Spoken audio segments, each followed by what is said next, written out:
ओ धरती मैया दे दे अपनी छाया, फसल हो हरी भरी मिटे हर काया। दुनिया करे लाख परेशानी पर मेहनत की अलग ही कहानी। वाह वाह वाह वाह, क्या बात है किशन, बढ़िया गाना गा लेता है तू भी। ना ना ना ना ना। चलते चलते वह अपने खेत के पास पहुंच गया। हे भगवान, इस बार फसल अच्छी कर देना ताकि सिपाहियों की डांट से बच जाऊं और हमारे घर की इज्जत भी बनी रहे।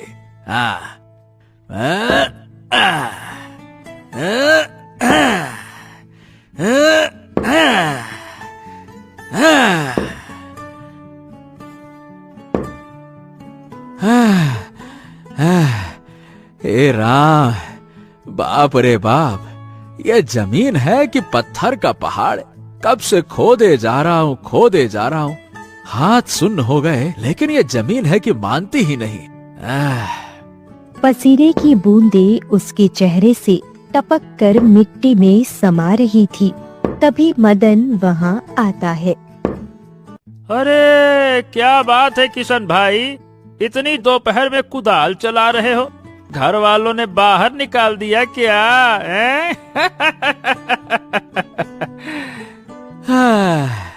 अरे नहीं भाई, किसान हूँ, खेती करके ही अपना पेट भरता हूँ। अब कुदाल न चलाऊंगा तो क्या टांग फैला के बिस्तर में लेटा रहूंगा क्या?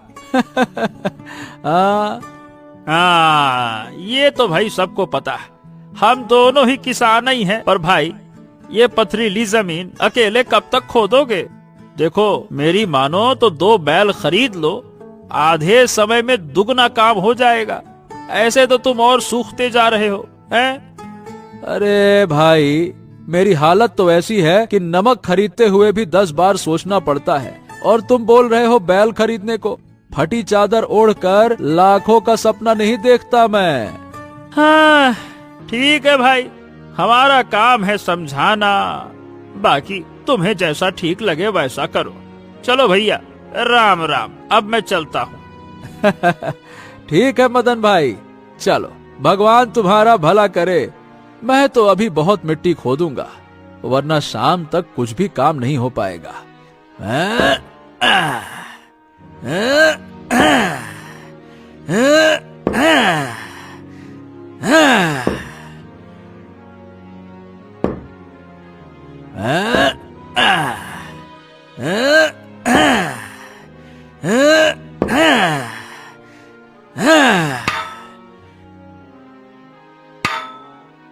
अरे ये क्या, ये टक्क से कैसी आवाज आई?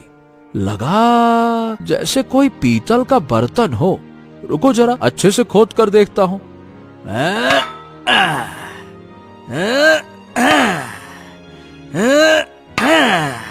कुछ ही क्षणों में मिट्टी के नीचे से एक चमकदार पीतल का घड़ा निकल आया।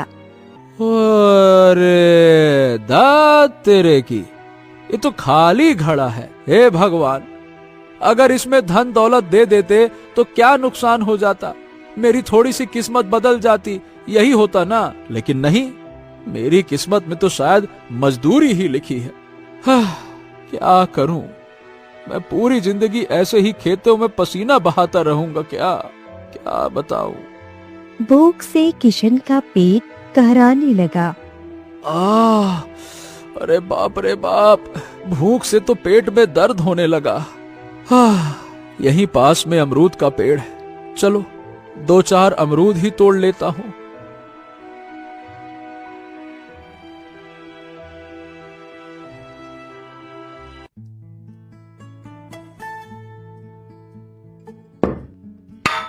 हाँ, वाह वाह वाह वाह वाह, इतनी भूख लगी थी, अमरूद खाकर तो मजा आ गया। एक काम करता हूँ, कुछ अमरूद सुमित्रा के लिए भी ले जाता हूँ। अच्छा चलो, अब ये घड़ा किसी काम तो आया, अमरूद ही रख लेता हूँ। किशन ने 3-4 अमरूद उसी घड़े में रख दिए। हाँ, अब थोड़ी देर आराम कर लेता हूँ, फिर बाकी के खेत को खोद दूंगा। किशन थका हुआ था। जैसे ही उसने आंखें बंद की फिर खोली, और जैसे ही उसने घड़े के अंदर झांका, उसका मुंह खुला का खुला रह गया।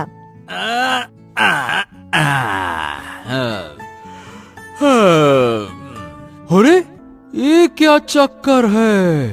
अरे मैंने तो इसमें सिर्फ 3 ही 4 अमरूद डाले थे, ये पूरा का पूरा कैसे भर गया? अरे बाप रे बाप! ओ लगता है इस घड़े में कोई जादू है। हाँ। किशन ने फिर से 3-4 अमरूद उठाए, घड़े में डाले, फिर से अमरूदों से ठसाठस घड़ा भर गया। अरे ये कैसा चमत्कार है? ये तो सच में जादुई घड़ा है, जादुई घड़ा। चलो अब घर चलता हूँ, सुमित्रा को दिखाता हूँ ये जादुई घड़ा। ए भगवान, बहुत सही चीज दिए हो, मजा आ गया, मजा आ गया। अरे भगवान देता है जब देता है, न हो धरती मैया दे दे अपनी छाया।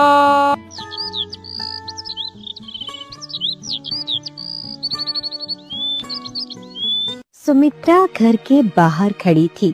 धूप ढल चुकी थी। पता नहीं इतनी देर हो गई है और ये अभी तक नहीं लौटे।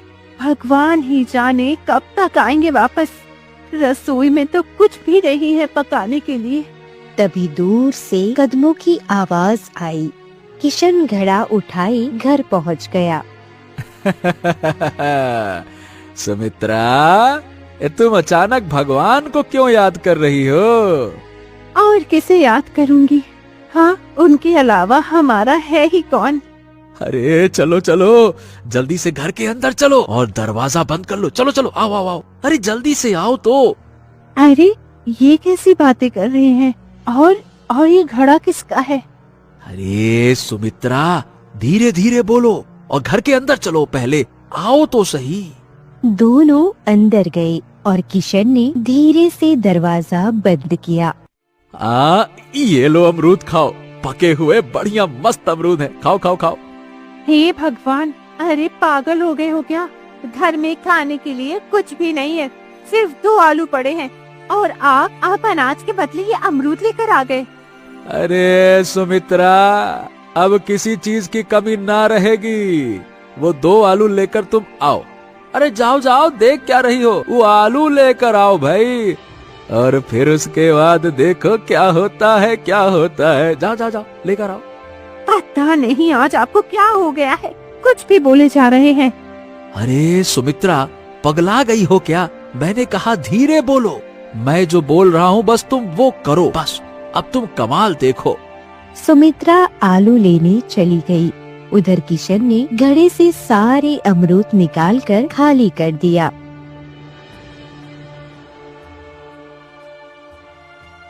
ये लो, पकड़ो इन्हें। सुमित्रा, ये मुझको मत दो, इसको घड़े के अंदर डालो, फिर तुम कमाल देखो। डालो डालो डालो, अरे डालो, देख क्या रही हो, डालो। अरे इन्हें घड़े में डालने से क्या होगा? अरे फिर से सवाल, ये नहीं वो नहीं ये नहीं। अरे जो बोला है एक बार करके देख लो ना, डालो उसमें। सुमित्रा ने दोनों आलू घड़े में डाल दिए और देखते ही देखते घड़ा पूरे आलूओं से भर गया। अरे अरे, ओए माँ, ये क्या देख रही हूँ मैं? ये पूरे घर में आलू ही आलू, सब जगह से आलू ही बाहर आ रहा है। आहा, अब समझ में आया, यही तो मैं कह रहा था सुमित्रा। देखा देखा देखा। अरे लगता है जी भगवान ने हमारी सुन ली है, सच में हम पर दया आ गई है। अरे मेरी बात सुनो, ये बात किसी को पता नहीं चलनी चाहिए, यही घड़ा हमारा बेड़ा पार करेगा, समझी? लेकिन हाँ, किसी को पता ना चले। हाँ जी, इसीलिए तो कहते हैं ऊपर वाला जब देता है तो छप्पड़ फाड़ कर देता है, हे ईश्वर, मैं कल ही आपको प्रसाद चढ़ाऊंगी। हाँ हाँ, चढ़ा देना, लेकिन पहले अपने पति देव को तो कुछ चढ़ावा चढ़ाओ भाई। भूख लगी है, पेट पूजा करवा दो। दिन भर पसीना बहाया है खेत में, बहुत जोर की भूख लगी है। अब तो खुश हो, खुशी खुशी खिलाओ, कुछ खिलाओ। ठीक है, आप हाथ मुंह धोकर बैठो, मैं अभी आपके लिए खाना परोसती हूँ।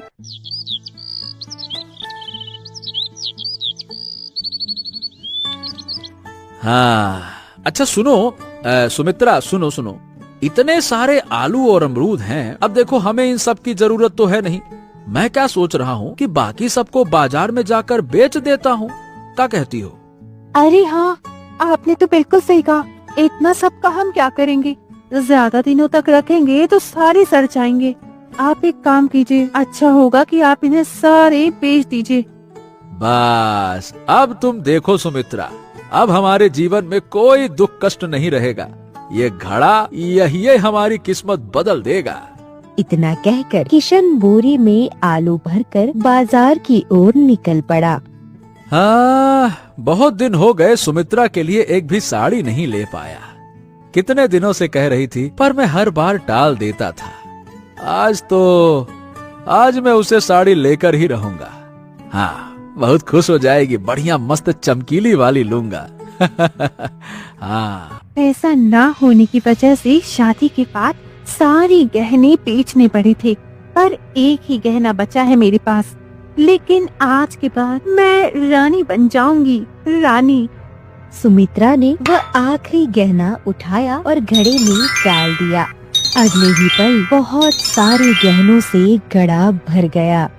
अरे बाप रे, इतने सारे गहने! मैंने तो कभी सपने में भी नहीं सोचा था कि एक दिन मैं इतने गहने एक साथ देखूंगी। अरे सिर्फ देखूंगी नहीं, पहनूंगी भी। सुमित्रा ने बिना समय गवाए ढेर सारे गहने पहन लिए। तभी किशन घर में दाखिल होता है। अरे बाप, ओ दादा रे, मुझे तो अपनी आंखों पर भरोसा ही नहीं हो रहा। इतने सारे गहने पहनकर काहे खड़ी है तू? कहाँ से मिला ये? ए जी, अब मैं आपकी गरीब बीवी नहीं रही, अब मैं रानी बन गई हूँ, रानी। अरे मैं सुन सुमित्रा, तू पागल हो गई है क्या? बच्चों जैसी हरकतें मत कर। अगर किसी ने देख लिया ना तो हमारे लिए ठीक नहीं होगा। तू भी पागल हो जाती है। हाँ नहीं तो? क्यों नहीं, इतने दिनों तक पैसों की तंगी में कष्ट झेलते रहे हैं हम लोग। अब जब भगवान ने हमें जादुई घड़ा दिया है तो क्यों दुखी रहूं मैं? अब मैं रानी की तरह रहूंगी, रानी की तरह। अरे सुन, मेरी बात कान खोल के सुन। ये तू बचपना मत कर, समय ठीक नहीं है। अगर किसी को पता चल गया ना तो बहुत बड़ी मुसीबत आ जाएगी। समझती नहीं तू? अच्छा ठीक है, मुसीबत की बात मत ही कीजिए। मैं उन औरतों में से नहीं हूँ जिनके पेट में बात बचती नहीं है। किसी को नहीं बताऊंगी पापा। अच्छा चल, ये सब छोड़। अरे तू ये देख जो मैं तेरे लिए लेकर आया हूँ। देख तो जरा, अरे जरा इसको खोल कर तो देख।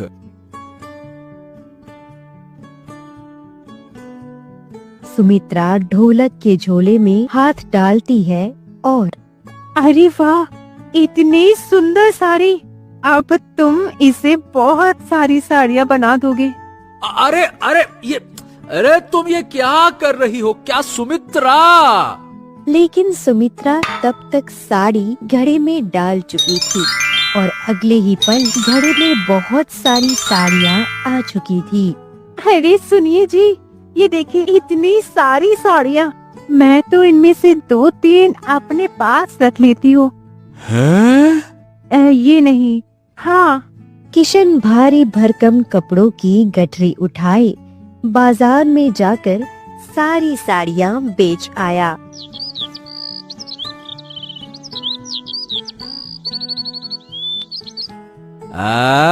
ये देखो सुमित्रा, ये सब बेचकर कितना पैसा आ गया। अब तो लगता है कि हमें महाराज का कर चुकाए देना चाहिए। गांव के सारे किसान दे चुके हैं, बस हम ही लोग तो बचे हैं। क्या कहती हो? हाँ, देना तो चाहिए ही। अब तो हमारे पास इतना पैसा है कि जिंदगी भर खाएंगे तब भी नहीं खत्म होगा, और जब मन करेगा तो घड़े से निकाल लेंगे। हमें किस बात की चिंता। तब अचानक सिपाही घर के बाहर आ जाती है।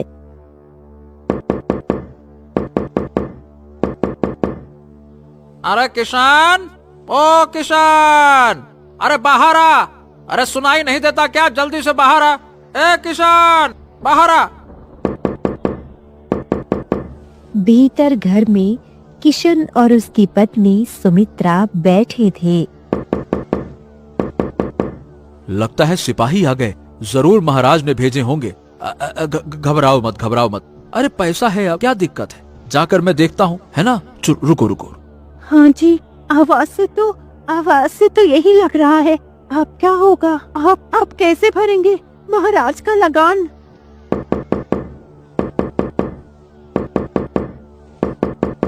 किशन धीरे धीरे बाहर आया। सिपाही उसे घूर रहे थे। क्यों रे किशन, घर में चुपके बैठा है क्या? हैं? नमस्ते सिपाही जी। अब घर में नहीं बैठूंगा तो क्या बाहर बैठूंगा क्या? बताइए क्या काम है? हाँ, क्या काम है? पूछ तो ऐसे रहा है जैसे कुछ पता ही नहीं है। महाराज का आदेश है, पिछले वर्ष का कर अभी तक जमा नहीं हुआ है। पूरे गांव ने दे दिया, सिर्फ तू ही बचा है। सिपाही जी, मेरी कोई गलती नहीं है। आप तो जानते हैं मेरी बिटिया की शादी थी, उसी में सब पैसा लग गया। इस साल जो फसल होगी सब बेचकर मैं दे दूंगा, जरूर लौटा दूंगा। आप चाहे तो खेत देख लीजिए, फसल बढ़िया है। अरे मुझे नहीं देखना तेरी फसल वसल, मेरी बात कान खोल के सुन। महाराज ने 1 हफ्ते का समय दिया है, बस 1 सप्ताह में अगर कर ना चुकाया तो सीधा कारागार में। ठीक है, मैं पूरी कोशिश करूंगा। इतना कहकर सिपाही वहाँ से चले जाते हैं। आप कैसे भरेंगे महाराज का लगान? अरे सुमित्रा, चिंता काहे करती हो? महाराज सिर्फ धमकी देते हैं, दिल के बहुत साफ हैं। हाँ उनको भी पता है फसल पकने में वक्त है। अब मैं अभी क्या करूं? हाँ समझो। अरे जी, आप पागल हो गए हो क्या? इतने बुद्धू हो आप। हमारे पास जादुई मटका है, इसमें अगर हम 1 सोने का मोहरे डाल देंगे तो हमारे साथ बहुत सारे सोने के मोहरे बन जाएंगे। अरे हाँ सुमित्रा, अरे धात तेरे की, मैं भी कितना बड़ा बुद्धू हूँ, इतनी जल्दी भूल गया। चलो जल्दी से घर के अंदर चलो। 1 सोने की मुहर है ना, वही लेकर आओ, उसको डाल देते हैं। अभी यही सोना हो जाएगा। चलो। दोनों जल्दी जल्दी घर के अंदर भागे और अलमारी से वह एकमात्र सोने की मुहर निकालकर घड़े में डाल दी। घड़ा सोने की मोहरों से भर गया। अरे वाह, इतनी सारी सोने की मोहरे! वाह, वो भी एकदम चमचमाती हुई। अरे वाह, नई कड़ी हुई, एकदम नई। हाँ सुमित्रा, हाँ, इतनी सारी सोने की मोहरें। इनमें से महाराज का जो कर था ना, उतनी मोहरें लेकर दे आते हैं। हमारा पूरा कर उतर जाएगा, बड़ा मजा आएगा। इतना लालच अच्छा नहीं होता है। सुनिए, आज के बाद से हम सोने की मोहरें नहीं बनाएंगे, लोगों को शक हो जाएगा। इससे अच्छा है हम कुछ ऐसी वस्तुएं बनाएं जो हम बेच भी सके, ताकि लोगों को शक भी ना हो। हाँ, ये बात तुमने बिल्कुल सही कही सुमित्रा। अगर सीधी सीधी मोहरें बनाई तो हम पकड़े जाएंगे। हाँ, इसीलिए काम करते हैं, अब घड़ा सिर्फ व्यापार की चीजें निकालने में इस्तेमाल करेंगे, हर चीज में नहीं। हाँ तो ठीक है सुमित्रा, मैं अभी जाता हूँ महाराज के पास, उनका पूरा कर चुका के आता हूँ, ताकि कोई उंगली ना उठा सके। ठीक है ना? हाँ, और सुनो, ज्यादा उतावले मत हो जाना कि चले गए और पेट में कोई बात न पची और कहीं किसी सहेली से कह दिया, है ना? घर ही में रहना। ठीक है, मैं आता हूँ। किशन थैली में सोने चांदी के सिक्के भरता है और तेज कदमों से महल की ओर चल पड़ता है।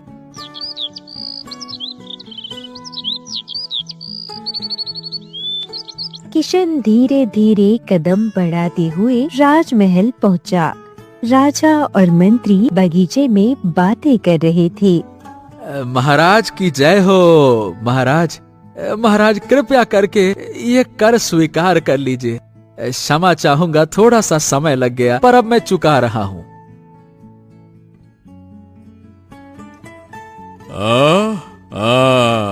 पूरे राज्य की प्रजा ने पिछले वर्ष का कर चुका दिया था, सिवाय तुम्हारे किशन। क्षमा करें महाराज, वो कहा है कि बिटिया की शादी थी ना, तो बहुत ही खर्चा हो गया, इसीलिए देर हो गई। अब देखिए ना, पूरा लेकर आया हूँ, ला दिया मैं।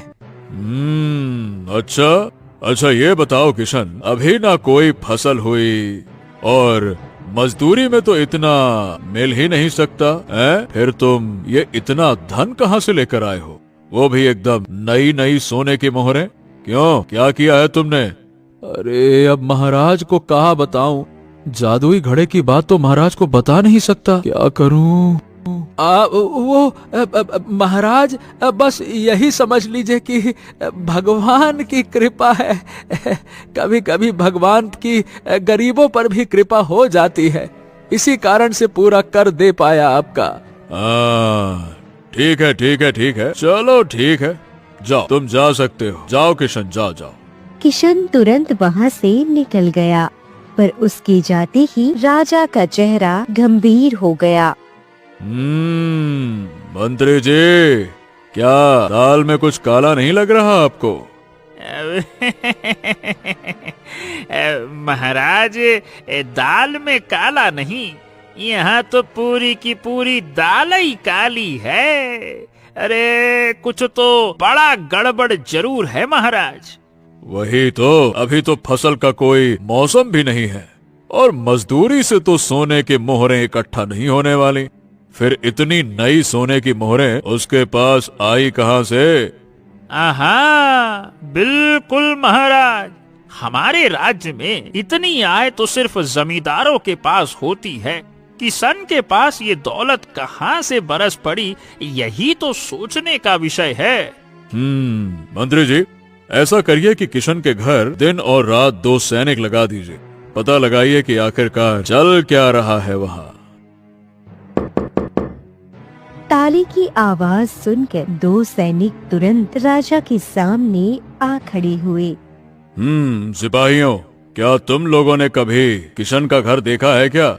हाँ महाराज, एक बार आप ही ने तो कर वसूलने के लिए भेजा था। हाँ, याद है ना?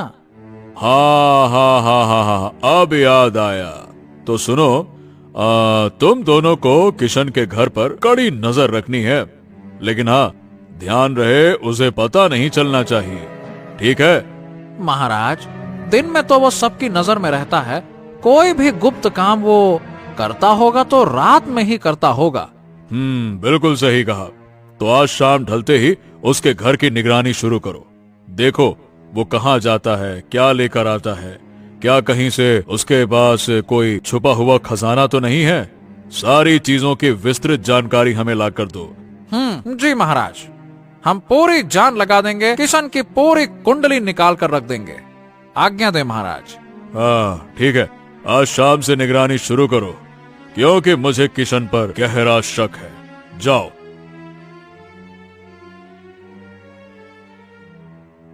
शाम ढलते ही 2 सिपाही चुपके से किशन के घर की खिड़की के पास जाकर खड़े हो गए। हाँ देखो सुमित्रा, देखो, बाजार से एक छोटी मोटी मुर्गी खरीद कर लाया हूँ। अब तुम देखना, एक मुर्गी से 100 मुर्गियाँ कैसे बन जाएंगी, और मैं सबको एक ही साथ बेच दूंगा। फिर देखना हमारे पास कितना पैसा आ जाएगा। अरे हाँ, जल्दी डालिए, आज तो बहुत सारी बरकत होने वाली है। इतना कहकर किशन ने सावधानी से उस मुर्गी को उठाया और जादुई घड़े में डाल दिया। जैसे ही मुर्गी घड़े में गई, अचानक सैकड़ों मुर्गियां कमरे से भागने लगी। अरे रुको, कहाँ भाग रही हो? ए सुमित्रा, भागो। अरे मुर्गियों को पकड़ो, सारी निकल जाएंगी घर के बाहर। अरे रुक जाओ रे, कहाँ भाग रही हो? अरे कैसे पकड़ूं? यह तो इधर उधर पंखा फैलाते हुए पागल हो गई है। हाय दैया। खिड़की के ठीक बाहर खड़े दोनों सिपाहियों ने यह पूरा तमाशा अपनी आंखों से देख लिया। अरे बाप रे बाप, ये क्या देखा मैंने। एक मुर्गी डाली और 100 मुर्गियां बाहर निकल आईं। इसका मतलब यह कोई साधारण घड़ा नहीं है, ये तो जादुई घड़ा है। जादुई। चलो चलो, यह खबर सुबह होते ही महाराज को देनी है। किशन की ये चाल हमें पकड़नी ही थी। दोनों सिपाही चुपचाप वहाँ से निकल गए।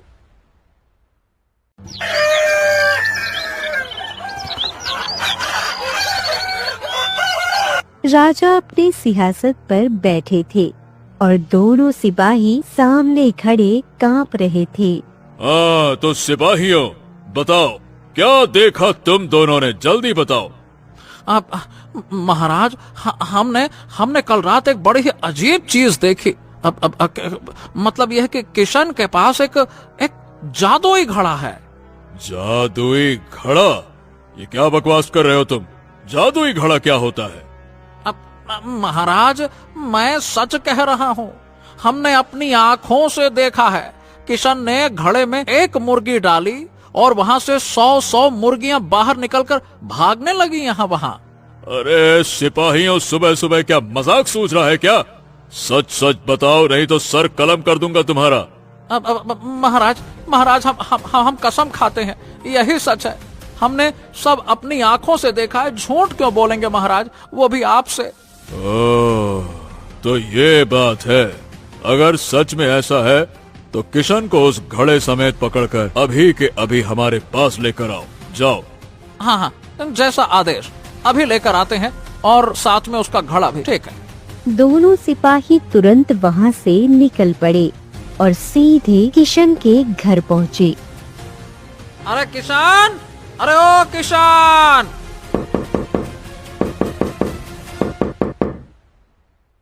अरे किशन, अरे ओ किशन। अरे बहुत मुर्गियां बना ली घड़े से। ले चल, अब वो जादुई घड़ा और तू दोनों चल महाराज के पास। चल चल चल। अरे देख क्या रहा है, लेकर आ घड़ा, चल। अब मुर्गी घड़ा? अरे सिपाही जी, ये क्या बकवास कर रहे हैं आप? मैंने तो महाराज का कर चुका दिया। अब कौन सा घड़ा, कौन सी मुर्गी? हमारे पास कोई जादुई घड़ा नहीं है। क्यों बेकार की बात कर रहे हो? अच्छा, ऊपर से झूठ भी बोल रहे हो। उल्टा चोर कोतवाल को डांटे। अरे चलो अंदर, घड़ा खुद हम खोज कर लाते हैं। हटो हटो रास्ते से। अरे मत सही अंदर। नहीं है वहाँ, कुछ भी नहीं है वहाँ पे। पर सिपाही नहीं माने। एक सिपाही घर के भीतर घुसा और थोड़ी देर बाद ये रहा घड़ा। हाँ। अरे अरे अरे, ये क्या कर रहे हैं? देखिए देखिए सिपाही जी, ये हमारे पानी पीने का घड़ा है। ये कोई जादुई घड़ा नहीं है। इसको मुझको दे दीजिए। इसको कहाँ, अरे सुनिए, अरे कहाँ ले जा रहे हैं इसको? चलते हो या फिर बड़ी सजा के लिए तैयार रहो। महाराज ने आदेश दिया, चुपचाप चलो, समझ गए? हाँ, ठीक है, चलता हूँ। किशन मजबूरी में सिर झुकाकर सिपाहियों के साथ चल दिया। किशन को 2 सिपाही पकड़कर राज दरबार में ले आए। दरबार पे सन्नाटा छाया था। महाराज गुस्से से घड़े को घूर रहे थे और किशन डरते डरते खड़ा था। तो किशन, तुमने हमारे राज्य और हमसे बेईमानी की है। कोई भी चीज जो अनमोल हो, अकस्मात मिले, वो राज्य की संपत्ति होती है ताकि सबका भला हो। लेकिन तुम तो अकेले अकेले उसका फायदा उठाना चाहते थे। महाराज, पर मुझे तो ये घड़ा मेरे ही खेत में मिला था ना। जैसे खजाना जिसने पाया वो उसका हुआ, वैसे ही घड़ा भी तो मेरा हुआ ना। फिर मैं किसी और को क्यों दूं, क्यों बताऊं? ऐसा नहीं होता है। जब तुम हमारे राज्य में रहते हो तो निर्णय भी हमारा होगा और इंसाफ भी हमारा होगा। तुम्हें सिर्फ इसलिए छोड़ा जा रहा है क्योंकि तुमने हमें घड़ा दे दिया, वरना। पर महाराज, मैंने इतनी कीमती चीज आपको दी है, क्या मुझे। बस बस करो किशन, तुम्हें बहुत बोलने की आदत है। कारागार में जाना चाहते हो या अपनी आजादी की जिंदगी चाहते हो? अगर जेल प्यारी लगे तो एक और शब्द बोल के दिखाओ, वरना अभी के अभी दरबार से चले जाओ। हाँ, ठीक है महाराज, मैं अभी चला जाता हूँ, अभी चला जाता हूँ। ठीक है, ठीक है। किशन सिर झुकाए धीरे धीरे दरबार से बाहर चला गया। किशन के जाने के बाद महाराज ने घड़े को सामने रखवाया।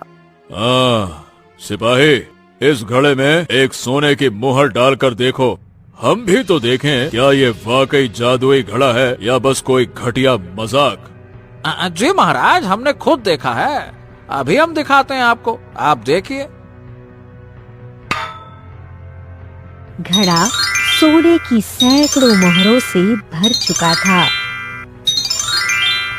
हाँ, देखा महाराज, अब यकीन आया ना कि हमने झूठ नहीं कहा था, ये घड़ा सच में जादुई है। अरे वाह वाह वाह वाह वाह वाह इतनी सारी सोने की मोहरें, इसका मतलब हम जितना चाहें उतना धन बना सकते हैं। और अरे सुनो सुनो सुनो, और कुछ भी डालो तो 100 गुना। आहा आहा, इससे बेहतर तोहफा और क्या होगा। अरे वाह, मजा आ गया सच में मजा आ गया देखा मंत्री जी। वाह महाराज वाह, मैंने ऐसी बातें तो सिर्फ कहानियों में ही सुनी थी, पर आज तो अपनी आंखों से देख लिया। यही तो असली अद्भुत चमत्कार है। मंत्री जी, मैंने भी बचपन में माँ से ऐसी दास्तानें सुनी थी, पर आज तो सीधा सीधा राज दर्शन हो गया। वाह वाह वाह वाह वाह वाह हाँ, तो महाराज, अब तो आप चाहें तो राज्य की सारी प्रजा को धन बांट सकते हैं। हर किसान, हर मजदूर, सभी की जिंदगी बदल जाएगी। क्या कहते हैं महाराज? हैं? नहीं नहीं नहीं नहीं नहीं, बिल्कुल नहीं मंत्री जी, बिल्कुल नहीं। अगर सबके पास धन आ गया तो ये राज्य राज्य नहीं रहेगा, प्रजा कामचोर हो जाएगी, किसी की किसी पर सुनवाई नहीं रहेगी, सब अपने आप को राजा समझ बैठेंगे। सबके पास धन होने से सब काम चोर बन जाएंगे, कोई मेहनत नहीं करेगा।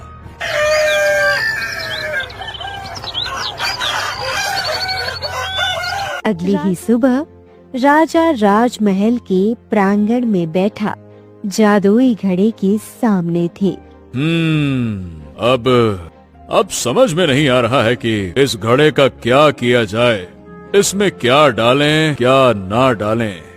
महाराज, लालच बुरी बला होती है। ईश्वर ने हमें जितना दिया है उतने में खुश रहना चाहिए। अगर आप यह घड़ा इस्तेमाल करते रहे तो आपकी मेहनत, परिश्रम, इंसाफ सब हवा हो जाएगा। इतना लालच अच्छा नहीं होता। ओहो महारानी, आप हमें मत सिखाइए कि हमें क्या करना चाहिए और क्या नहीं। जब जादुई घड़ा मिल ही गया है तो क्यों ना इससे ढेर सारी दौलत बनाई जाए। ठीक है महाराज, जैसी आपकी इच्छा। बस ध्यान रखिए, लालच हमेशा विनाश ही लाता है। अरे रानी, इसमें लालच की कोई बात नहीं है। इसी दौरान पेड़ पर बैठा एक बंदर वह झट से घड़े में छलांग लगा देता है। घड़े से सैकड़ों बंदर निकलकर फैलने लगती है। अरे अरे अरे बाप रे, इतने सारे बंदर, ये क्या हो गया? ओहो, इन मूर्ख बंदरों को अभी के अभी कूदना था क्या? अरे अरे पकड़ो, अरे सिपाहियों! महल में हाहाकार मच गया। कोई बंदर पेड़ की टहनियाँ तोड़ रहा था तो कोई सिपाहियों के सिर पर चढ़कर उन्हें परेशान कर रहा था। एक बंदर तो राजा के कंधे पर बैठकर उसकी पगड़ी खींचने लगा। हे भगवान, अब इन बंदरों से कौन हमें बचाएगा? ये बंदर तो भागते ही नहीं। महारानी, अब क्या होगा? तभी दो बड़े बंदरों ने जादुई घड़े को उठाया और धड़ाम पूरे जोर से जमीन पर पटक दिया। घड़ा चकनाचूर हो गया और उसके टूटते ही सभी बंदर अचानक धप एक एक कर कर गायब हो गए। हाँ, अरे अरे अरे, ये तो घड़ा ही टूट गया। आहा, लेकिन शायद अच्छा ही हुआ। अब समझ में आया कि लालच क्यों बुरी होती है। हमें ईश्वर ने जितना दिया है उतने में संतोष करना सीखना चाहिए और मेहनत से ही अपना राज्य चलाना चाहिए। अब समझ में आया महाराज, असली धन मेहनत होता है, जादुई घड़े नहीं। लालच हमेशा विनाश की ओर ले जाता है, इसलिए जितना है उसमें संतोष रखना सीखिए। असली धन जादू में नहीं बल्कि मेहनत और ईमानदारी में होता है।